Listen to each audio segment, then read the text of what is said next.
Hello, hello, hello, hello. Welcome, welcome, welcome. Thank you so much for tuning in. My name is Temitope Olodo, and I'd like to use this opportunity to welcome you to our live conversation today on security, of course. And what we're doing is looking at modern security in terms of uh, modern security in Nigeria. More importantly, we want to look at the protest controversy that we've been faced with in Nigeria. Now, if you are tuning in at this point, I would like you to do something for me. I want you to like this live broadcast, and I want you to call in your friends, start a party on it, as they call it, on Facebook, and let's have this discussion because this is quite important. Now, why is it important? It's important because we have noticed in the last few months and few years that protests in Nigeria had been taken in a different dimension. So when people protest, um, it's only in Nigeria that you have political motivated protest, where, of course, I think I should correct that. Uh, every protest has political inclination. People protest for different reasons. So people protest for opinion, their views on a particular subject matter that is trending. People might protest from a political perspective, which is allowed as far as a legal protest. People are allowed to do that. People can protest because they want a change of government. They want different reasons why people protest.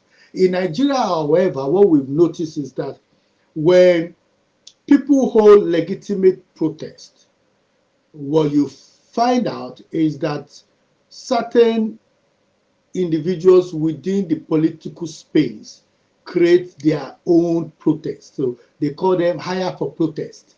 So if there are people that are looking for jobs, there are jobs there for people that are actually specialists to help in hiring people to go and protest, and they give them money, and that's the story. You know, some of those people are also used for campaigns. So when you have campaign grounds that are full jam packed, you find out that a lot of people have been paid to come in and attend the campaign rally in order to show that they have a lot of followership.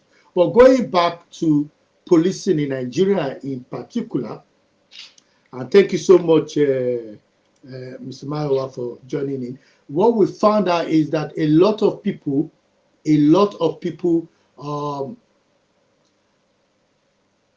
are actually involved in the fifth column aspect of policing, i.e., they hire thugs to attack legitimate protests. So one of those controversial protests that have happened, and which people have been injured, and in fact there are discussions about people actually losing their life in direct correlation with those protests, is the Lekki protest.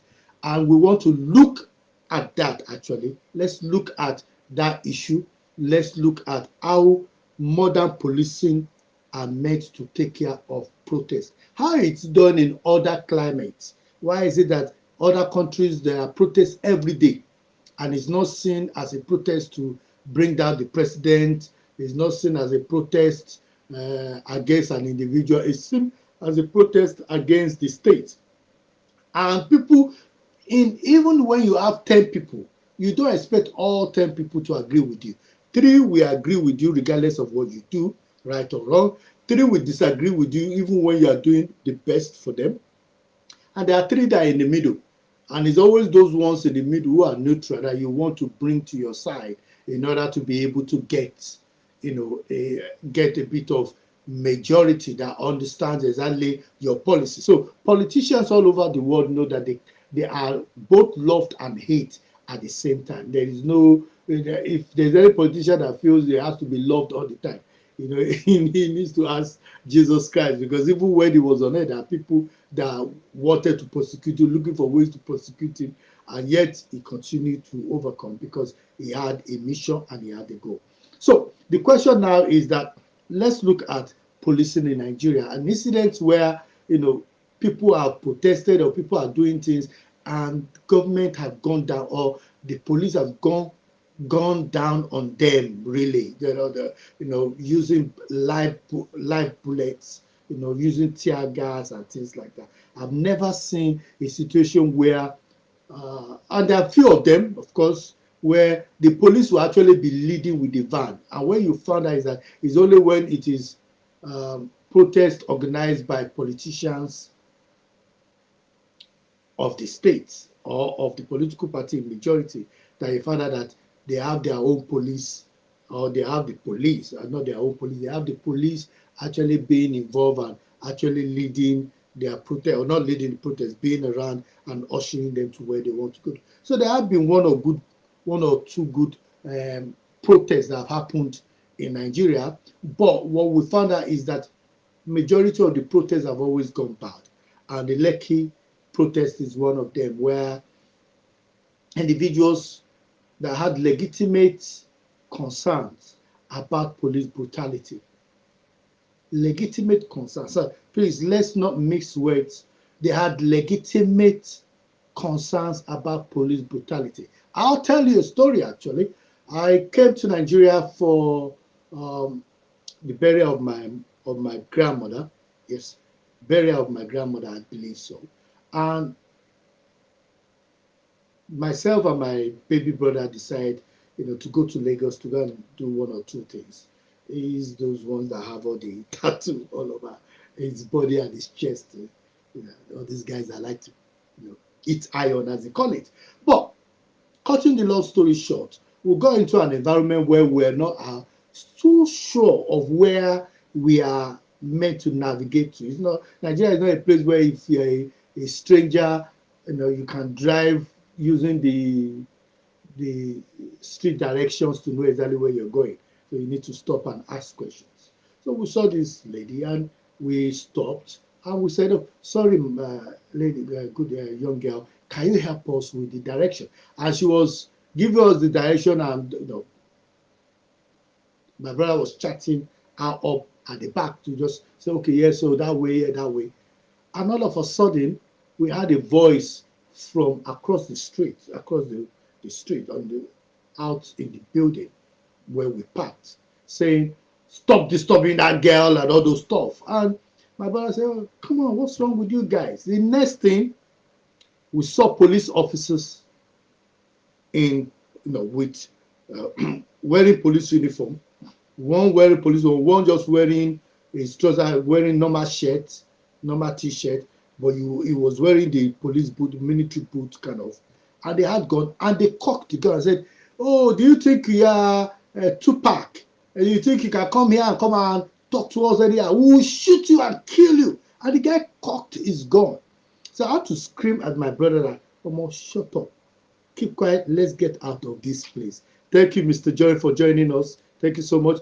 The guy was literally pointing the gun straight into the vehicle, and I had to tell him, "Oga, because you see, there is a language there's a way you speak to these people, And I had to say, "Oga, we're just asking questions. We're not new. We're new to this neighborhood." And he said, "Oh no, don't do gara gara for us, because you guys, London guys." No, because they're always in Nigeria. They could always tell if you are not from there or around there. But that was exactly what happened. So it was for me a very strange experience, because that was not the Nigeria that I grew up in. And I'm being honest now. In Nigeria I grew up in, of course, it's not like we love the policeman, but you can go to the police station. The police station was always there that you can go to. You can see a policeman on the road. There's no harassment. Yes, they still collect their little bribe on the road, but it wasn't as bad as it was when I went for my mom's and my grandmother's burial. And that was the first encounter I had with the brutal police. And when I came back again, I had another one on my road to Ondo, where they wanted to collect money from the guy, and the guy won't stop to give them money, and they signal, not knowing that they actually had two roadblocks just less than 300 yards from each other. And the police officer was ready to shoot into the car, got us to park, get more or less, drive into more or less the ditch, and then point the gun straight into the car. We all had to low, asked us to disembark from the car, and they started brutalizing the, the driver of the car. But then, and I just felt, no, this is not right. And I said, officers, officers, I would need to know who is the person in charge. I don't think what is happening here is right, because this is not this is not right. This is not the way we should do things. And I think they looked at the back of the car, because I was going for a wedding in Ondo, and I had my briefcase that had, all the tags on there. And they said, oh yeah, bring out your bag, bring out your bag. Then they saw my bag, they said I should open it. I said, no. I said, the things in there are not meant for you. They said I should open it. I said, I accept you are an immigration officer. I don't see the reason why you want to know what is in my bag. And is there something happening around this place that you are looking for? Because the only reason why you should have a search is if there is you had a signal of an issue that has happened, and you are trying to find that thing. I think that language more or less made them to step back, and they said, oh, who are you, guy? I said, well, I'm a normal Nigerian. I said, no, you don't be normal Nigerian. It is peg where you get for your chest with UK and United Nations. Who are you? I said, I'm going to go and see your guy. Immediately I said, I'm going to go and see your guy. They said, where? I said, in Ondo. They just gave me a salute. They asked us all to get to the car, and they asked us to go. Now, that is bad. As far as I'm concerned, when I was a special constable in the Kent police, I don't stop people, and when they say, oh, I'm going to go and see your boss in Dover, I'm going to go and see your boss in Dartford, I'm going to give them a salute. No, I'll be checking what I'm checking and giving them a citation or giving them giving them, asking them to give me their names and checking it out. If I need to stop them, if I need them to report to the police station, I give them a paper to do that. But in Nigeria, everything is all about body movement. And that was what I was saying, that we need to stop this body movement. Police need to do what police are meant to do.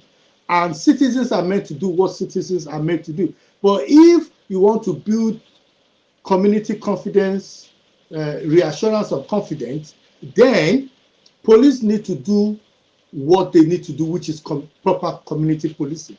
But that is a topic for another day, because the kind of policy discussion that is happening about community policing is completely wrong. They're getting the whole concept wrong when they're talking about community policing. I've been there. I've been involved. I've hit the beats of Dartford. I've been on the beat of Gravesend. So I've walked the streets in police uniform. So I'm not talking about something that I don't know about. I'm talking from experience of doing it for at least a year plus, before dropping it. So I have that experience, I had that experience over 10 years ago, of course, a bit rough, but policing doesn't change. It's the same thing. In fact, it has improved from when I used to be involved. They've now moved on technologically. They've expanded. So the question here we're talking about here, and if you are joining us, please put the like button. Please share it with others. Let them know, that we're here. Please share it with others. Let them know what we're talking about. And I see, when we're talking about the Lekki toll gate protest, the protest was a legitimate protest. People were dancing, people were having a great time, which is what should happen in those kind of environment. It's meant to be like a carnival, like, because when you see the UK one, like all this rebellion, when the ones that are doing that had protests recently about climate change, you see that they even brought a boat on the road, which I said was illegal, of course, but they chained themselves to the ground. They were dancing, turning into a carnival, planting trees, everything, in order to make their presence felt. And the police came there, police stood there. In fact, police was even dancing with them at one point. And when they need them to move on, they told them to move on. And that's what normally should happen. What should normally happen in a normal situation is that you have a protest. When you want to have a protest, in advance, you go to the police station, you meet with the police. In fact, the police you even have on their website, which I've not seen on Nigerian police website. I went there before coming on. There was no section there about protest and how to register your protest. No. They said if you hold protest, it's illegal. and it's legal to hold a protest in Nigeria. But we have freedom of speech, freedom of assembly. It's there, enshrined in the Nigerian Constitution of 1999. So that one is aside. So anybody that says you can't hold a protest, they're just kidding themselves. Actually, they're not. They're acting atrovirus of the law. Some of the language we used in my law 101. So, like I was saying, so naturally, you need to have fill in a form, inform the police you're going to have a protest, tell them the nature of the protest, tell them where you are gathering, location and time, tell them how you're going to manage it, and those kind of things. And then the police will come around, they will be there to maintain the peace and peace and order, because there's a public order issue. And if you break that public order, then those are the individuals they hold. I think that was where the Lekki Gate, toll gate incident differ from modern protest, because they were, and I understand exactly why that is done, because even when you make them aware of why you are holding the protest, you find out that those individuals that are meant to hold the protest are picked up before the protest starts, are locked up so that to disperse that protest, so that that protest will not hold. And that is not right in modern time. They should not be doing that. However, in the Nigerian context, the Lekki Gate toll gate protest was said to be not to be it was not allowed. So in other words, the protest had no leader, and because the protest had no leader, what you found out is that the police do not know who to engage with, or security agencies do not know who to engage with.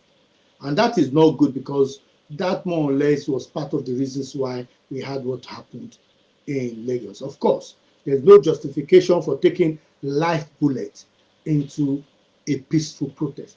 No justification at all. And when people say it's a massacre, even though there was no massive killing, in terms of English language, you can actually say, yes, people are right to say it's an intended massacre.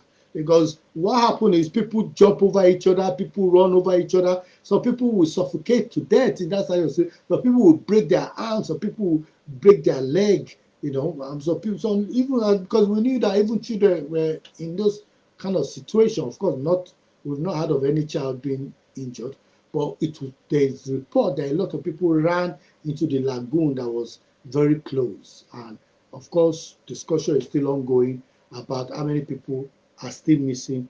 Our families have been encouraged to come out to get involved in the legal, in the panel, judicial panel that has been set up. We can't talk about the judicial panel because it's a panel that is set up in law. So in law, you don't do that kind of discussion.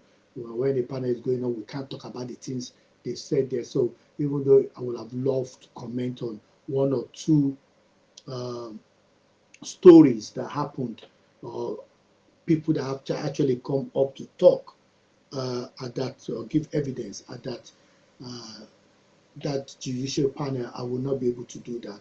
And that's in respect for those people and in respect for Nigerian law. And I think that is the way to go. However, saying that, that doesn't stop us from talking about protest in Nigeria and Nigerian police managing protest. What I've noticed is that Nigerian police, if it's a protest in Abuja, they are very good to use tear gas very quickly. And in fact, they even said that in some situations they don't even have tear gas. And that's the reason why it's very difficult for them to even use tear gas. That's why they are using live bullet. Live bullet. What you should have is your stick, your wager, your baton, you know, and to be able to, cutting these people into a place, a location, and move them on, and tell the organizers to say you need to move on. Water canal, they use it in other countries. We can use it in Nigeria too, and I notice they use it, but they use it in a very brutal way. You see, kicking, beating people when they are having normal, legitimate protests. But when people are running around with guns and bullets, the shooting at police, you all run away. So that's why you find out that some people have now believed that it's even good that when you are going to when you show that you have this muscle, you have bullets, you have guns, police will more or less just back out from your situation. And it should not be like that. We should have a situation where police-civilian relationship should be at its best, especially in the 21st century in Nigeria. It should be at a situation where people can really, really enjoy going out to have a have a protest, and the police as their friends, because policing should be by consent. That policing of the event will go ahead smoothly, and people could have their legitimate protest and go home and pack up. Or in most situations, which is the way it happens in Nigeria, and I've noticed some of the protests that have gone to the National House of Assembly, we should give them that. Most of the protests, people will protest, members of the House will come out, accept their petition, and say the Speaker of the House will be notified of your protest. And we've seen that in Lagos and in other countries. And I think that is right, because that's the way it should be. That is democracy in action. But in a situation where the police come in and use tear gas people, is it most protests that I've seen in the UK, and which I have seen and watched over the TV, are done. I'm not saying that protests in the UK is that there are not times when it's hijacked, because that's what normally happens with protests. Protests could be hijacked, and police are always ready for that, and that's why they want to know where you want to hold the protest. They map out the area. They have gold command, silver command. They have their card there. They have their camera. They are recording the protest. Now, questions that people should ask is, why is it that even this protest that we had, you know, in the protests that we have in Nigeria, you found out that even the protests that we have in Nigeria, that the police, we've not seen the police recording of the protest. Those are the kind of things that we should ask. Why is it that Nigerian police were not recording the protest? Why is it that Nigerian police does not even have? Because even in policing around the world, you see people standing in very high buildings, taking pictures of the protest, reporting. They will be on their radio, and they will be on their radio, and they uh, be on their radio, talking about it and saying, you know. So like I was saying, I've put a a question out there which I would like you to tick. Is Nigerian police effective in managing protests? Because the question we should ask is if Nigerian police actually is effective in managing protests, if their staff are trained in managing protests. Because if they are, we should not be seeing all the kind of incidents that we are seeing, which sometimes make you wonder if indeed it's done properly. The question we should be asking is, why is it that Nigerian police cannot police protest properly? Why is it that they always have problem and they always try to stop people from protesting legitimately? No, it should not be. It should not be. People should be allowed to hold protest and do what they want to do without any interference. And when you start interfering, we have a serious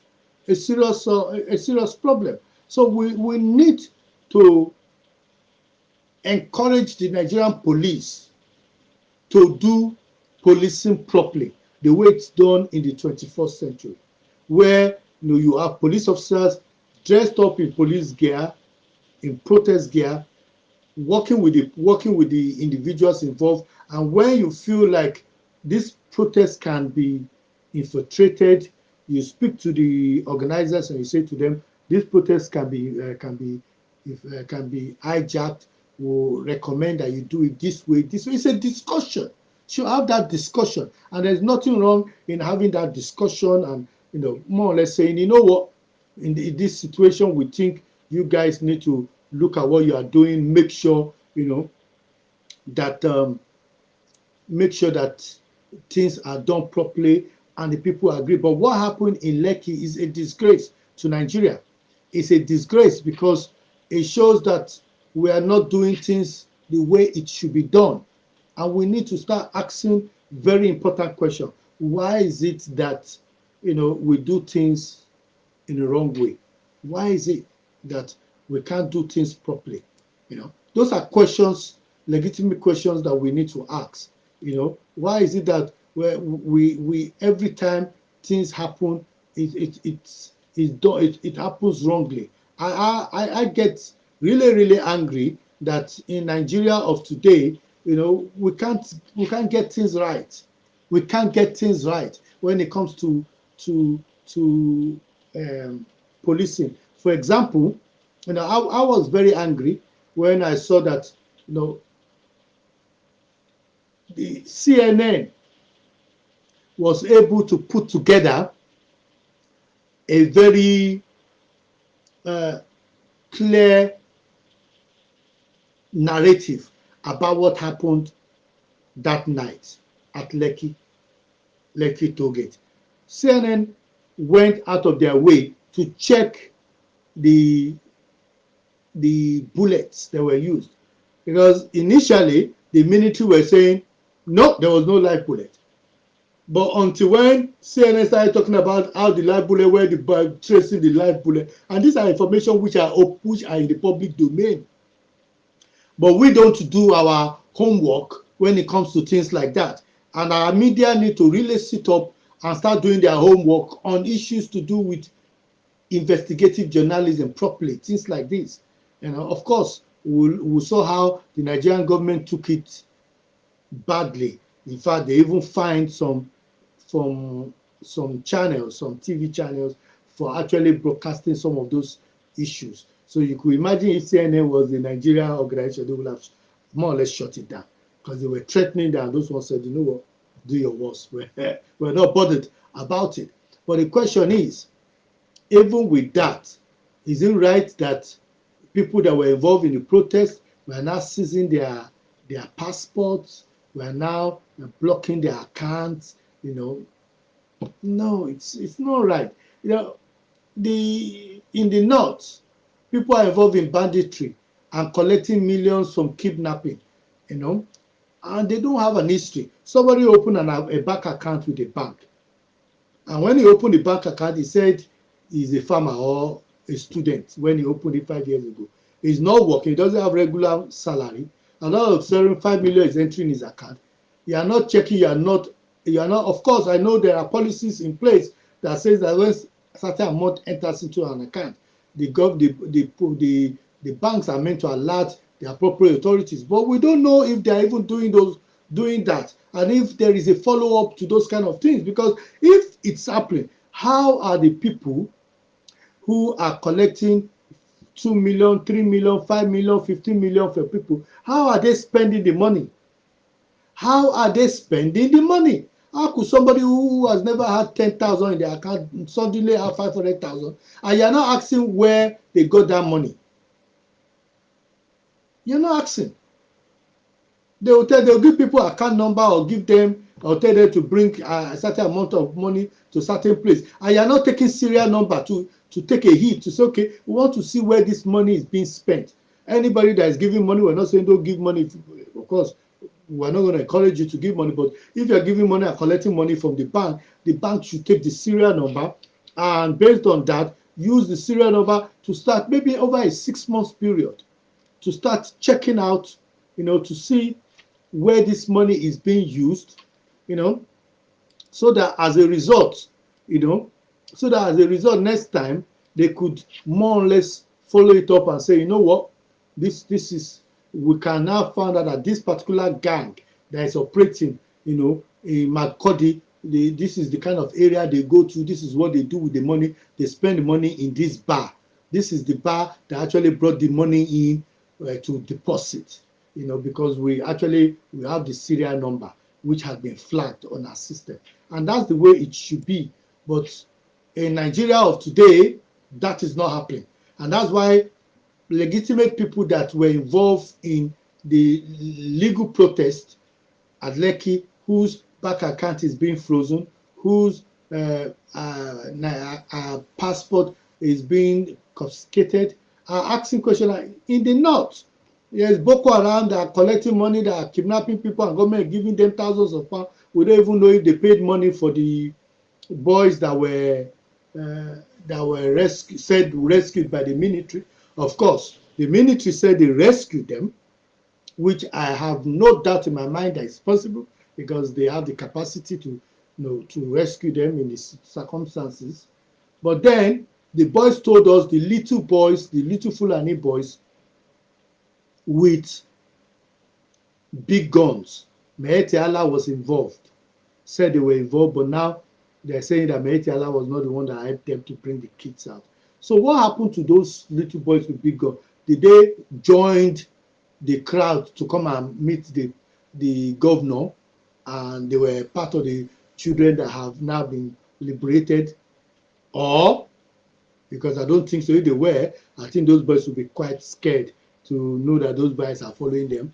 If not, how did those guys disappear? If the military said they were the one that rescued them, why did the military not pursue those guys? Where are those individuals? There's a lot of questions that need to be answered. So, and I don't think good Nigerians like myself should allow this matter to just lie low without asking those legitimate questions. Why is it that people could go into kidnapping in the north, collect money, and those money could easily be marked?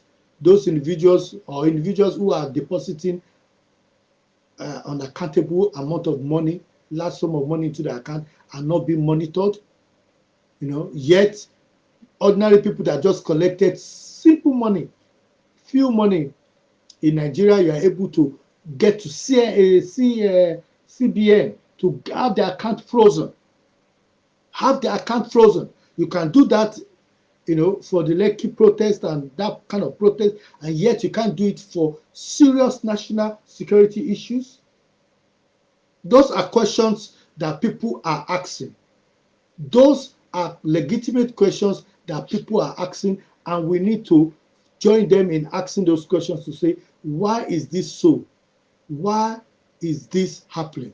We need to ask those questions because people are really, really concerned that, the Lekki Gate protest, which was meant to be a legitimate protest, you went there with live bullets, started shooting into the air, and some, from the video we've seen, certain guns were lowered down and shot into the crowd.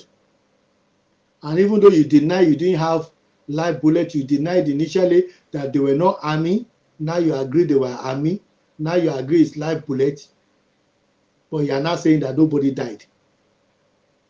And we know of record of people coming out now to say actually they got bullets from that event, for that incident. And yet nobody is going to be held accountable. Of course, that's a discussion for the judicial panel, who will come up with a recommendation for the Lagos state and for all the other states that have been given the mandate to actually carry out this kind of discussion. So we need to start asking, why is this so? Why is it that we can't police protests in Nigeria without it becoming bloody? Why is it that we can't allow legitimate individuals to hold protest, which is a right that is embedded within the Constitution? Why is it that we're making it very difficult for people to be able to do that? If you are watching this program at this moment, I will encourage you to like it, to share it with other people, let them know that this discussion is taking place, and send me your questions.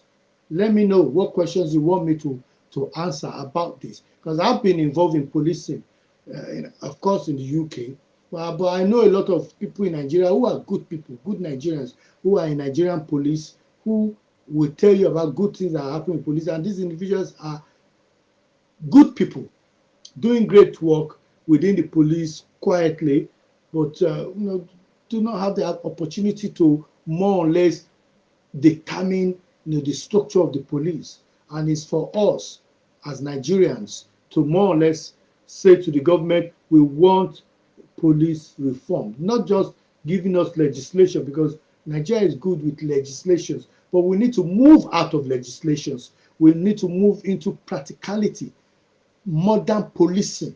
That is what Nigeria wants. And when it comes to modern policing should be involved in legitimate protest and ensuring that they do what police do in other countries, which is escort the individuals that are having this protest, ensure that the protest is protected, that you have a gold command, a silver command, you have the right people in the right place doing the right things, and the protest is finished at the end of the day.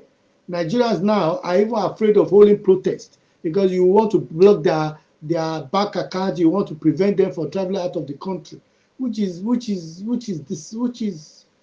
unheard of. It should not be happening in this modern time. In this modern time, it should not be happening. And those are the kind of discussions and concerns that people have. So why is it that Nigerians cannot have a legitimate protest without you seizing their passport, putting them on a blacklist? No, it should not be. They are not the real people. The bandits are the ones that you should freeze their accounts. They are the ones that you should prevent them to be able to even get access to things that have them blacklisted. I've never heard of a list of headsmen that are blacklisted. I've never heard of a list of Boko Haram men that are blacklisted. Of course, they have what do you call them?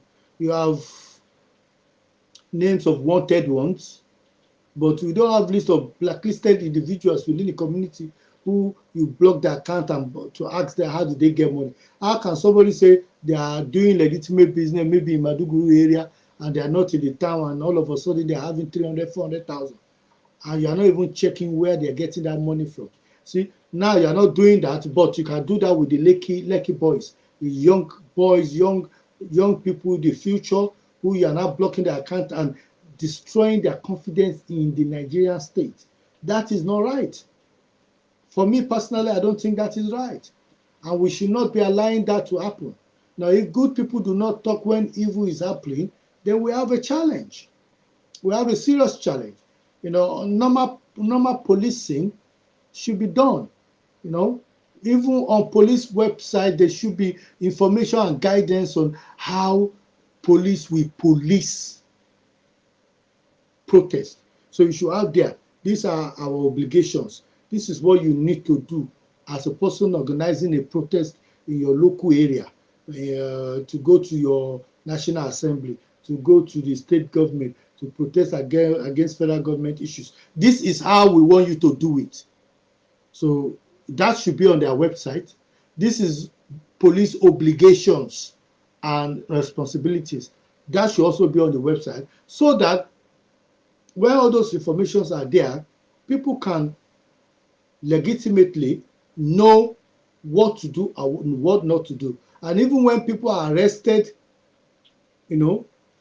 everybody will know, oh, they are arrested because they did this. They are arrested because they did this. And of course, we are not saying we should encourage people to heat up the polity. No. But what we are saying is that people should have a legitimate right to protest. And that is a right which is enshrined in law. And it should be allowed. In fact, it should even give them places where they could hold protests. There should even be a square where people can hold protest. Because that is what makes a government legitimate. Democracy in action. That is the way it should be.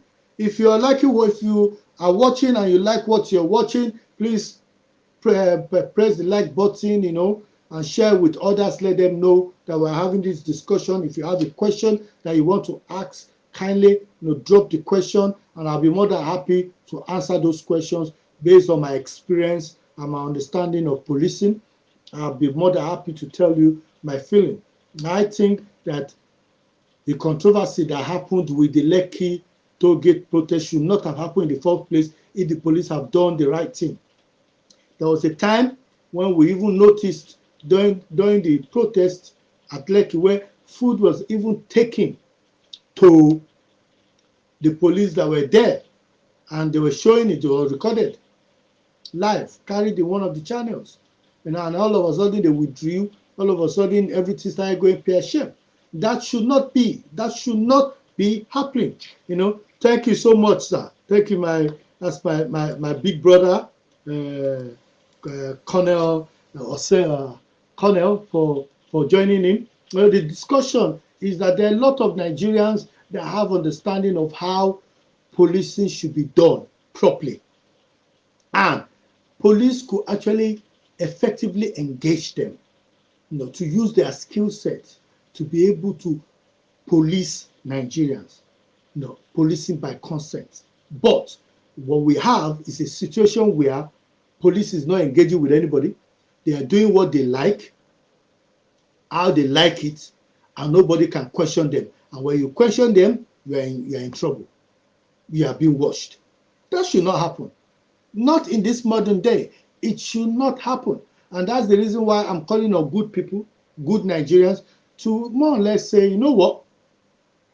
We're not happy with the way we're being policed, and we need to take control of things. Of course, I've been told that the police are demoralized because of what the incident that happened. They are human beings. They have skin, they have veins, they have blood running through them. So as a result, Nigerians should, more or less work with them, understand them. Yes, yes, but police have done wrong. We must admit that. And I remember vividly, I'm speaking from experience now, if in the course of effecting our arrest, I'm doing it wrongly, my colleague that is with me will tell me or pull me aside and say, you are doing it wrongly. And if I insist, I could even be arrested there. That's the power that we have. But we have in Nigeria a complete different situation. Police are arrested here. Police are arrested in America. Police officers are arrested. So it's not like, you can't just say because you are police, you do what. In fact, I realized when I joined the police force, the police force doesn't even have much power because there are so many laws. When I was in the police, when I worked there as a special constable, every day there's certain days of the week where we go into the police station and they tell us about new rules, laws, new cases that have come up that are having impact on policing. That is the job of the what do you call it, the legal department, who are going through case law to find out new cases, and there should be a way in which they communicate that information. We know that not all our police officers are very fluent in English language. For me personally, I feel that there are things that we could do. Why is it that I've never come across a Nigerian police officer with a pocket book where they record incidents, police record. I've never had a police officer actually use the caution. You do not have to say anything, but it might harm your defense if you do not mention when questioned something which you later rely on in court. Anything you do say will be used in evidence against you. That is something I was taught 10 years ago when I joined the police force. And I can still remember, you do not have to say anything, but it may harm your defense if you do not mention what you need to mention now. And anything you do say will be used in evidence against you. Because once I record it in my pocketbook and I read it out in front of a judge, it is believed to be right. Anything I record there, except there's a counter argument or counter evidence that is provided that more or less destroys or counter my argument. Maybe a CCTV showing that when I said, oh, I got there at 12:15, I came out of the car, I spoke to Mr. James, I asked him where he was going, he told me where he was going, I asked him if for his name and his date of birth, and then the CCTV shows that actually I stopped the car, I sat down in my car for about 10 minutes, I did not go out until maybe 25 minutes, and then I just dragged him out of the car. There was no evidence that I was having a discussion with him. Then that might negate what is in the book, and that means I'm tampering with what I've recorded, and I could actually be penalized for that if I'm thrown out of the force, because you'll be you see. Now let me give you, in the UK just less than 48 hours ago, the head of the Manchester Police, which is the second biggest police force after the Metropolitan Police, they had a review, because police, whether you like it or not, are being reviewed and monitored based on KPIs. Again, KPI, key performance indicators. They were being reviewed and they realized that 80,000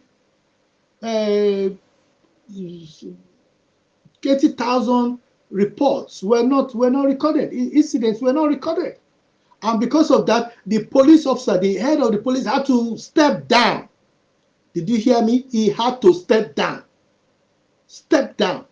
That I've never heard of any police officer that stepped down in Nigeria. Does it happen? Even when they kill and you know they killed. When there is an incident that involves the police, maybe a shooting or a road accident, the independent police commission is brought in, or independent police are brought in. A body will be brought in to investigate the issue. If you have a concern, immediately you will go on the website. Information is there. They will ask you for your name. They will tell you the process. Everything is there. You write to them. They call in the team. I know of an individual who money was collected from his hand for an incident, and the information issues was dragging on for over a year. Wrote to the group. They said they will get back. They gave him a reference number. Within a week, police officer was calling his phone frantically, sending him emails. We apologize. The case is now closed. Please tell us where to drop the money. We have all your money intact. It was locked up in the secure room. The money will not disappear. Not like Nigeria, where snake swallows money. It's only in Nigeria snake swallows money. Have you heard it? In Nigeria. And it's only in Nigeria that happens. So the question then is,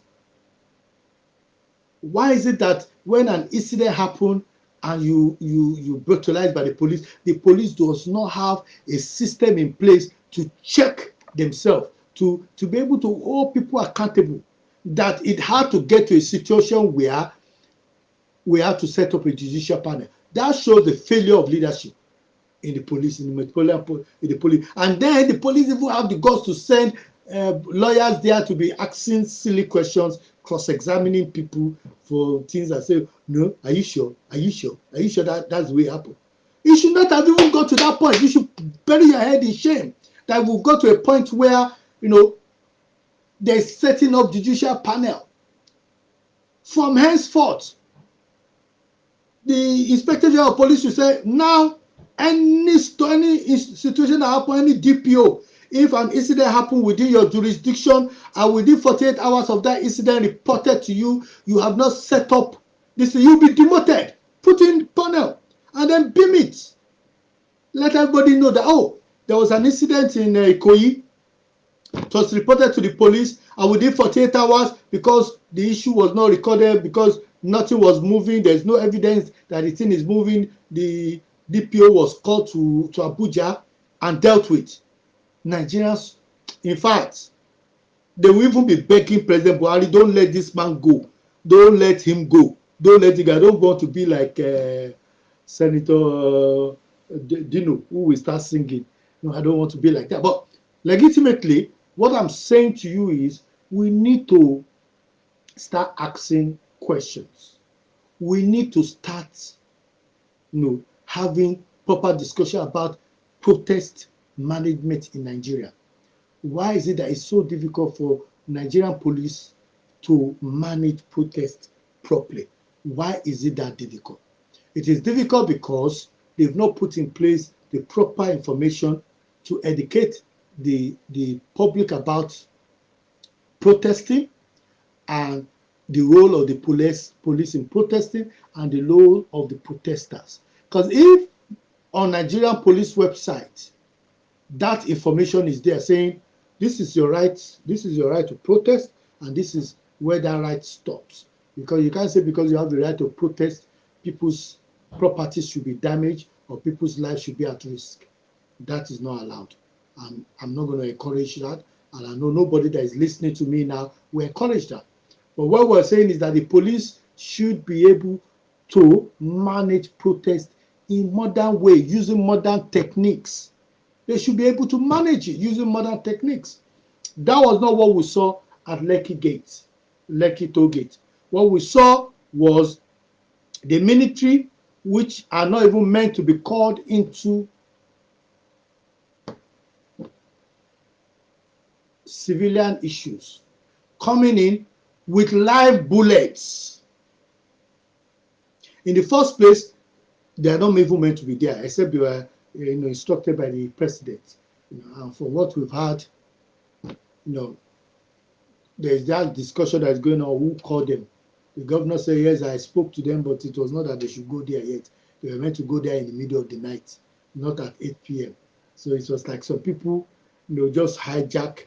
It reminds me of that film, that Die Hard film, you know, where the guy with the IT guy can even relay information to the police, hijack the police telecommunication system and the computer system, and convey different information. That is not what happened here, because Nigeria is not even that Nigeria police is not that technologically advanced. They don't have that. Nigeria is not that technically advanced. They don't have that. What we found out is they went there, they did what they want to do. They initially were denying it, and after they changed their mind. And because CNN and other people brought out information to show that they were lying, they now came back and start correcting their story. Why should we now believe them? And that's where trust comes in. How can you now start believing people that in the first instance have actually denied any involvement in such an issue? Those are the kind of discussions that we are having now, and actually saying, why is it that we are now in this situation? Why is it that this is happening? It should not be happening like this. It should not be happening. We have a situation where things are happening that should not be happening in the first place, and we are asking ourselves, how did we get to this place? We are a great nation, great people, and we are now in a situation where policing is not done properly. People are killed protesting legitimately, not carrying arms, not doing anything wrong, but we shoot them. When people carry arms and say that they want to face the state, we don't even move near them. We don't go near them at all. Of course, we need to encourage our police to do the right thing, which is the reason why we're having this discussion. And we're saying, Nigerian police, do what other police do. What is it that other police do? On their website, they will have information about if you want to protest at a local level, where to convey that information, where to get the permit. Of course, you might not even need a permit to protest. That is legitimate in law. But even normally, I would say that there's nothing wrong in telling the police you want to protest. We're going to protest here, or protesting against kidnapping in our community. We're protesting against bad road. Okay, police will be there. We invite the media. We do a press release. Everybody will do a luta. The police will laugh with us. We even put music. They dance with us. And the other day they say, okay, let's all go home. Everybody disperse. Everything recorded. Everything done. Everybody happy. That's it. If the protest is a big one and the police have said that there might be crisis, they talk to the organizers. Let's do it this way. Maybe you should move it to this place. Maybe we should stop earlier, because if it goes, the longer it goes on, the longer people will infiltrate your protest, and the people will be reasonable also with the police. I understand. Police will have their cameramen there. They have their helicopter recording it from the sky, or even have their drone recording it, recording the face of the people that are coming, that actually have been involved in things they should not be involved in. Get their picture, put their picture out there. We will notice that all the people that went to raid the police, that were even showing their face, we will notice the police have actually gone out and start picking them one after the other. Good. I have no problem with that. Anybody that actually went into police armory to go and steal weapons is not a protester. He's a thief. He's an armed robber. He's an anti-establishment in a negative way, anti-Nigeria even. So what am I saying? What I'm saying is that the Lekki toll gate controversy should never happen again. And I've not seen any report, any police report, saying that they've looked into this issue, separate from what the judicial review team is doing, to say this is how we are now going to be managing protests from 2021. This is how we're going to be managing issues. We set up this new group, which is not NSAS, which is not SARS group. How are they operating? Where is the quarter? They've been operating now since when did this incident happen? More than a month. Where is the report about their activities? Where is the statistics about the activities they carried out to date? Have they finished their training? Have they returned to base? Have they been involved in any crisis? Whatever. We've not had anything. Everything is gone down. Everything is down, and nobody is talking about it again. We need to stop this. If you're watching this video and you like it, please click the like button. Let people know that you like it. Share with others. If you want to know more about how to deal with issue during crisis, there is a book I've written called Nigerian Family Emergency Plan. It's on Amazon. You can actually buy it on Amazon. It's very, very good book. It talks about what to do during hijack, what to do during kidnapping, what to do during terrorist attack, how to avoid being kidnapped, how to deal with a lot of variety of issues that could affect you and your family. So I will encourage you, go on Amazon, Google my name, Temitope Olodo books. It will go there. If not, go on my website, www.traz.org, trans. Go there, go and look at it, and I'm confident that you would find the book very, very useful. I also believe that modern policing is the best way forward for Nigeria to be able to make sure that Nigerian police become effective. Look at our police. Our police is the worst police in ranking in the world. And the IG have not even thought of coming up with a 5-year plan on how to move Nigerian police forward. Not all this paper excel, how to move them forward practically, how to ensure that the police stations have enough information, enough equipment to be able to carry out the activities within the community, and the community will be happy with the policing, and that are policing by consent. How protests will be managed from henceforth going forward. Nobody have said anything about that. All they are doing now is say, let's wait for the judicial review panel discussion. The same judicial review panel that they want to kill before it even starts working, by going to court to ask for it to be suspended or to be removed, to be gagged, only for people raising alarm. And after raising alarm, that was when the Inspector General of Police is saying, I did not give that order, I did not encourage that. We need to start changing things. We need to start doing things legitimately, and that is the only way things can work. Because if we don't do things like that, we're going to be in a wrong position. If you are watching this video again, please press the like button, share with friends and colleagues, and let them know that we do this 3 times a week, and we're going to be doing this regularly on critical issues of security that is affecting Nigeria, and I hope you'll be joining me every time that we do it. Now, as I said, we're riding up now, and I feel that it's important to highlight that what happened at Lekki toll gate should not have happened. It's a stain on our democracy, and we should never allow it to happen again. However, I cannot guarantee that it will not happen again, because all the things that are supposed to be in place are not in place. There's no information about Nigerian police putting in information on how protests should be managed. There's no form on their website to say this is how you should police issue, this is who you should speak to about policing, about protest. I don't see why we should even be taking gun to a protest ground. It should only have a baton. It should have police mixed up with the crowd, working with them to ensure safety of other legitimate people that are going about their business. That is what should happen. That is not happening now. That should change. We need to change that. I'm hoping we can change that. Thank you very much for tuning into my website, to this live discussion, and I hope you will share and like it. Share with your colleagues, share with others. Let them know that I'm doing these discussions 3 times a week, and I'm looking forward to speaking to you again very soon. And the posters will be out very soon. Thank you so much for tuning in, and I look forward to speaking to you soon, and have a lovely weekend. God bless you.